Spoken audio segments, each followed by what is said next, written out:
কেমন আছে বন্ধুরা? ছোটদের পুরাণ কথা চ্যানেলে সকলকে স্বাগত। বন্ধুরা, আমার আজকের কাহিনী শনিদেবের জন্মকথা।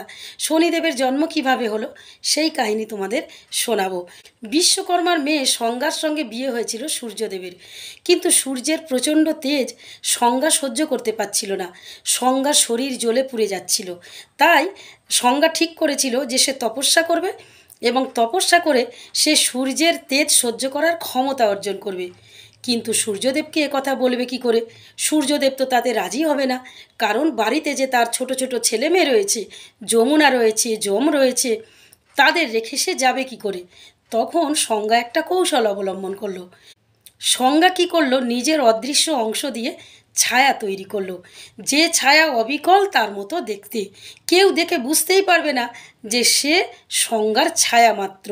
সংজ্ঞা ছায়াকে সূর্যদেব এবং তার ছেলে মেয়েদের দায়িত্ব দিয়ে তপস্যা করতে চলে গেল। সূর্যদেব এসবের কিছুই জানতেন না।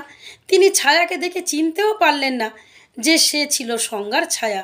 তিনি সংজ্ঞা মনে করে ছায়ার সঙ্গে বাস করতে লাগলেন। কিন্তু ছায়া এতে মনে মনে অসন্তুষ্ট ছিল। সে ভাবছিল যে তারও একটা অস্তিত্ব থাকা দরকার। তাই সে মহাদেবের তপস্যা করল। আর মহাদেব ছায়ার তপস্যায় সন্তুষ্ট হয়ে তার কাছে এসে বর দিতে চাইল। ছায়া মহাদেবকে বলল যে, প্রভু, আপনি আমাকে আমার অস্তিত্ব রক্ষার বর দিন, আমি যেন আমার অস্তিত্বের প্রকাশ রাখতে পারি। মহাদেব বললেন, তাই হবে, তুমি বাড়িতে যাও, তোমার অস্তিত্বের প্রকাশ থাকবে। ছায়া তো বাড়িতে চলে এলো, কিন্তু তপস্যার ফলে সে গর্ভবতী হয়েছিল এবং কিছুদিন পর সে একটি পুত্র সন্তানের জন্ম দিল। সেই পুত্র সন্তানটির গায়ের রং ছিল কুচকুচে কালো এবং সে ছিল প্রচণ্ড বলশালী। সে তার পুত্রের নাম রাখল শনি।